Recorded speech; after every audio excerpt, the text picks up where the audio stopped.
نے سورہ توبہ کی آیت نمبر 119 کا انتخاب کیا۔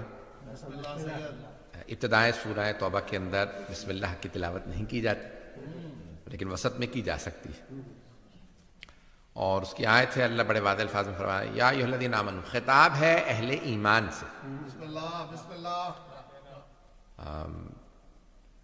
2 ہفتے بعد دوبارہ واپس ختم ہے، تو اللہ جس سے خطاب کر رہا ہوتا ہے اس سے توجہ دینی چاہیے کہ کس سے خطاب ہے۔ کبھی اللہ کہتا ہے یا بنی آدم، اے بنی آدم، اے اولاد آدم۔ کبھی یا ایھا الذین ہادوا، کتنا اللہ کا پیارا انداز ہے، جیسے مسلمانوں کو پکار رہا ہے ویسے ہی یہودیوں کو بھی پکار رہا ہے، تاکہ وہ یہ نہ کہیں ہمیں جب بلایا ہی نہیں قرآن میں تو ہم قرآن کی کیوں سنے ہیں۔ تو یا ایھا الذین ہادوا، اے یہودیو، تو یا ایھا الذین آمنوا، تو یہاں اہل ایمان سے خطاب ہے۔ تو میں اس کو پہلے پیش کر چکا ہوں، اس لیے فوراً آگے بڑھوں گا۔ یا ایھا الذین آمنوا، اے ایمان والو، اتقوا اللہ، تقوی اختیار کرو۔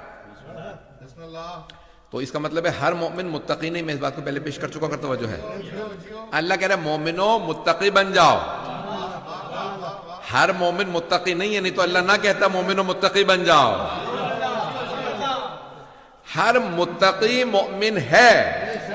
چھٹے امام سے پوچھا گیا کہ مولا کہ تقوی کی نشانی کیا ہے، تو آپ نے فرمایا کہ جو حرام سے بچے اور خدا کے امر کے سامنے تسلیم ہو جائے وہ متقی ہے۔ تو تقوی یہ ہے کہ پرہیزگار انسان حرام سے بچے، گناہوں سے بچے، حتیٰ واجب کا ترک کر دینا بھی حرام ہے۔ واجب کا ترک کر دینا بھی حرام ہے، واجب کو چھوڑنا حرام، یا حرام سے بچنا بھی واجب ہے۔ پتہ نہیں لوگ ہیں یا نہیں۔ حرام و واجب متضاد ہیں، جو چیز حرام ہوگی اس کا الٹ واجب ہوگا، جو چیز واجب ہوگی اس کا الٹ حرام ہوگا۔ بات واضح ہوئی؟ اور مقادی بھی فکر کا نہیں پیش کر رہا، فقہ جعفری کو پیش کر رہا ہوں۔ تو اب یہاں پہ اللہ سبحانہ وتعالیٰ فرما رہا ہے یا ایھا الذین آمنوا اتقوا اللہ، اے ایمان والو متقی بن جاؤ، تقوی اختیار کرو، پرہیزگار بنو، وَكُونُوا مَعَ الصَّادِقِينَ، اور صادقین کے ساتھ ہو جاؤ۔ آدھا مجمع ساتھ ہے، آدھا نہیں ہے۔ خطاب مومنوں سے، پہلا خطاب متقی بننے کے لیے، پھر اللہ یہ کہہ رہا ہے وَكُونُوا مَعَ الصَّادِقِينَ، یہ نہیں کہا سچے بن جاؤ، کہا سچوں کے ساتھ ہو جاؤ۔ بھئی مومن کو خطاب ہے جب متقی بن جاؤ گے نا تو پھر اس کے بعد صادقین کے ساتھ ہو جانا، کیونکہ سچا بننا تو ایمان کی شرائط میں، تقوی کی شرائط میں نہیں ہے مجمع۔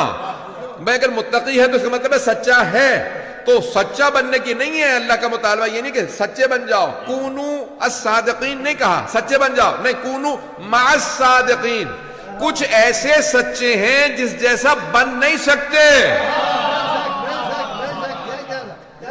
ان کے صرف ساتھ ہو سکتے ہیں۔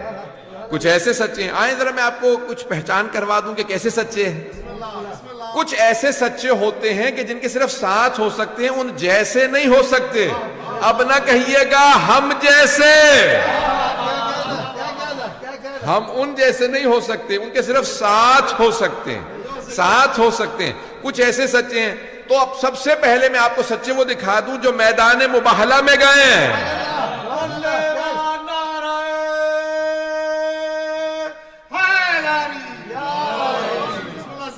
توجہ ہے نا جانے کی راہ؟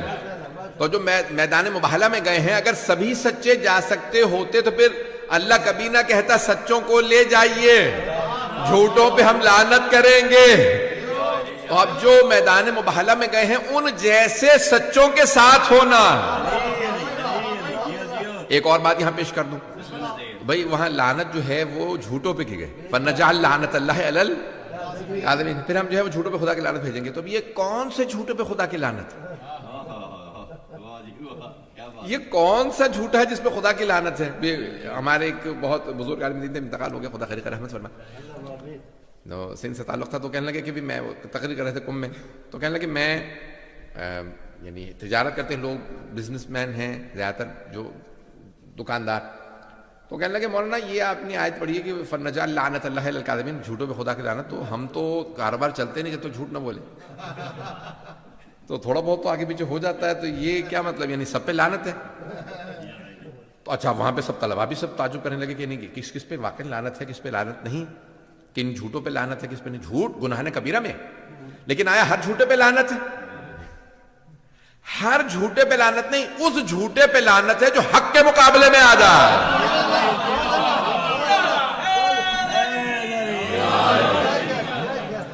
جو حق کے مقابلے میں آ جاتا ہے ایسے جھوٹے پہ خدا کی لعنت ہے.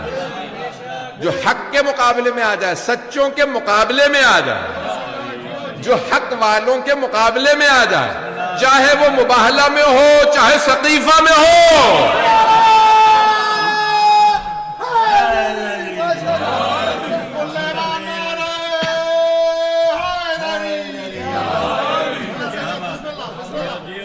تو عزیزان گرامی سچوں کے مقابلے میں کبھی نہ ہو.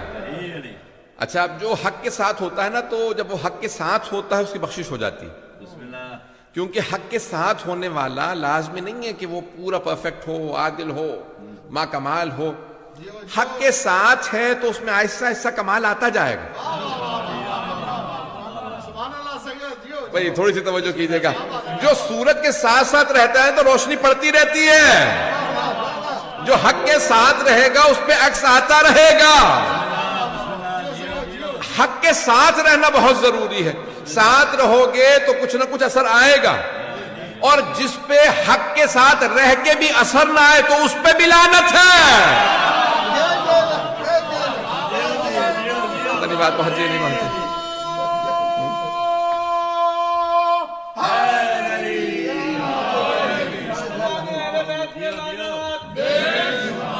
بات پہنچ رہی ہے نا جان کے؟ جو حق کے ساتھ رہے، سچ کے ساتھ رہے، سچوں کے ساتھ رہے، پھر بھی کوئی اثر قبول نہ کرے. بھئی دیکھیں نا یہ پانی کیسا ہوتا ہے، آپ نے غور کیا نا، اپنا کوئی رنگ نہیں ہوتا اس کا. جو آپ اسے رنگ دینا چاہیں وہ رنگ لے لیں. المؤمن کالماء، میں نے ماہ رمضان میں ایک حدیث پیش کی تھی، مومن پانی کی طرح سے ہوتا ہے. عزیزان گرامی اسی لیے ہم کہتے ہیں کہ مومن کا عنوان و صحیفۃ المؤمن حب علی ابن ابی طالب. حبیب خدا فرما گئے کہ مومن کے نامہ اعمال کا سرنامہ ولایت علی ہوگی.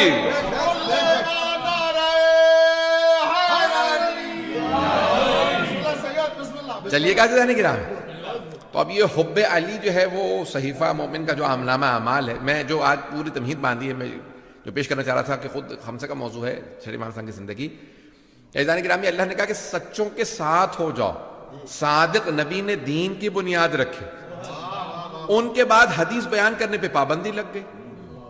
اب حدیث کو جب دوبارہ بیان کر کے دین کو ریوائیو کرنا تھا، احیاء کرنا تھا، تو پھر کسی صادق امام کی ضرورت تھی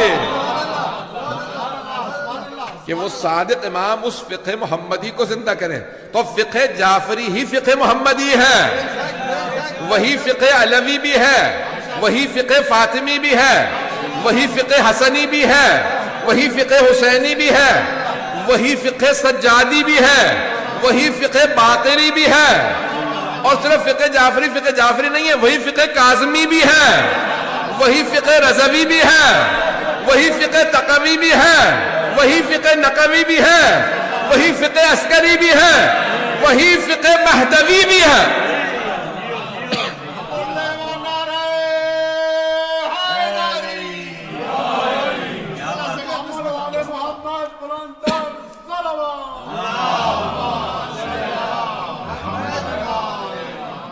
اور فرمانے جانے گرامی، یہ جو فقہ جعفری جس طرح سے فقہ حنفی ہے، فقہ مالکی ہے، فقہ شافعی ہے، فقہ حنبلی ہے، ویسے فقہ جعفری نہیں ہے.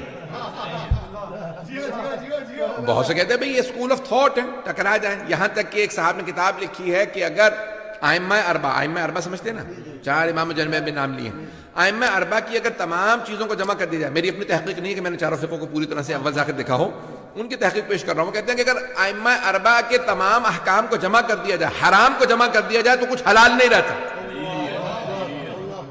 اتنا تعداد ہے کہ اگر سارے حرام جمع کر دیے جائیں تو کچھ حلال نہیں، اور اگر سارے کے سارے حلال جمع کر دیے جائیں تو کچھ حرام نہیں رہتا.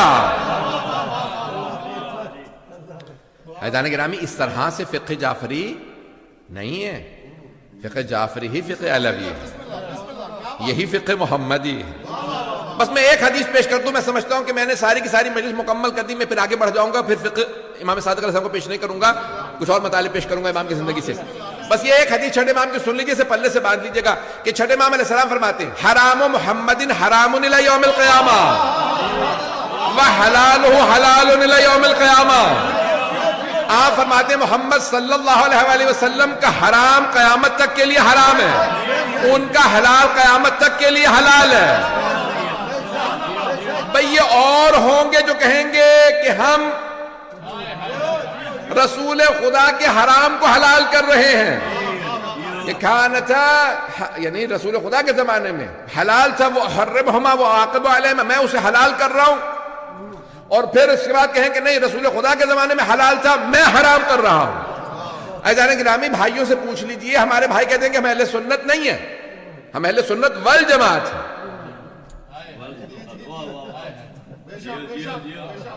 اہل سنت ہمیں ہونے پہ اعتراض نہیں ہے, ہم بھی اہل سنت ہیں, سنت نبوی پہ ہمیں اعتراض, والجماعت پہ ہمیں اعتراض ہے. بھئی جب ہمارے 12 امام, کچھ لوگ پہنچ گئے, جب ہمارے 12 معصوم امام محمد مصطفیٰ کے حرام کو حلال نہیں کر سکتے اور ان کے حلال کو حرام نہیں کر سکتے, تو جماعت صحابہ کو کیسے حق ہے؟